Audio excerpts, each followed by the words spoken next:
De volta com CBN Maceió e a gente voltando a falar sobre como as escolas devem realizar as suas abordagens para com pessoas que têm transtornos de aprendizagem, são vários deles.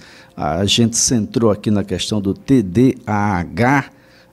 O professor Liésio Pinheiro, que é doutor em psicologia, já ressaltou, destacou a importância de um diagnóstico seguro, um diagnóstico feito com tudo aquilo que preceitua os protocolos para os casos, de modo que com um diagnóstico assertivo a gente possa fazer as abordagens devidas.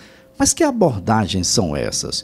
Como é que a gente pode daqui ajudar as escolas a compreender um pouco melhor o que fazer para com essa pessoa devidamente diagnosticada? Professor Liésio Pinheiro está de volta conosco. Professor Liésio, pois não. Bom dia, Elias, novamente.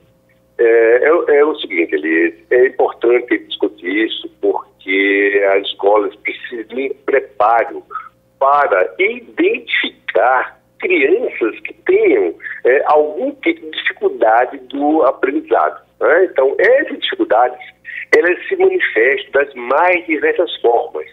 Quando eu falo das mais diversas formas, eu digo que eu posso ter crianças com dislexia, eu posso ter crianças com descalculia, que é dificuldade de cálculos matemáticos, eu tenho o próprio TDAH como um problema muito presente em crianças, adolescentes e adultos.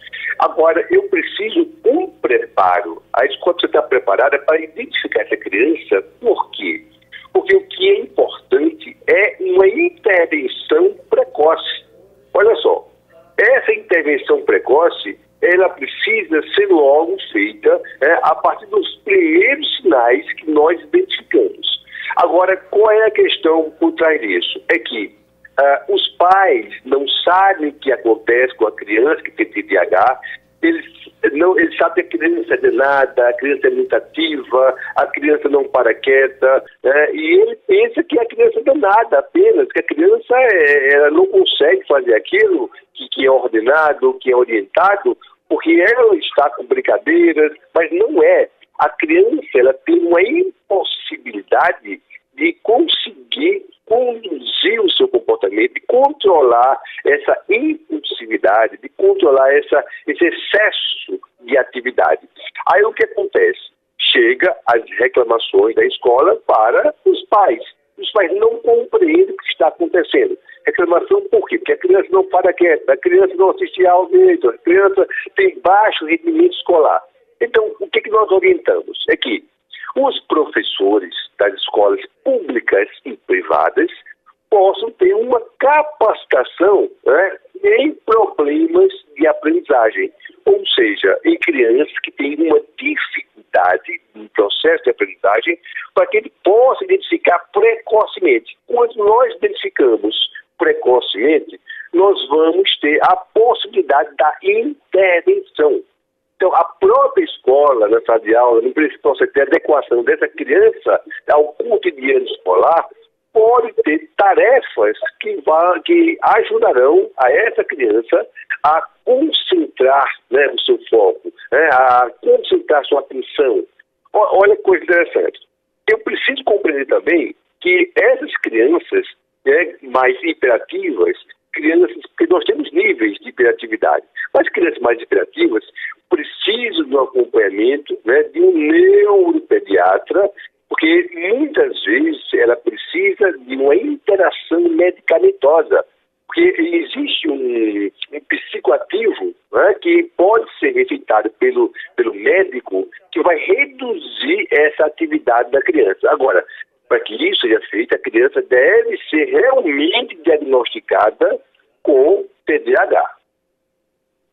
Bem, professor Liésio, a gente precisa deixar muito claro, e o senhor sempre deixou muito claro isso, da necessidade de que profissionais adequados estejam afetos ao tema. É algo extremamente sensível e as pessoas precisam tratar com a devida responsabilidade, pais, mães, professores, administradores escolares e profissionais da saúde ligados ao tema. de modo a que o diagnóstico seja feito com a devida responsabilidade, porque os impactos, se a gente simplesmente não diagnostica certo, alguém que tem e a gente diz que não tem, ou alguém que tem e a gente diz que tem, mas diz a menos, as comorbidades terminam não chegando, e a gente termina não causando o impacto necessário para o desenvolvimento global dessa pessoa.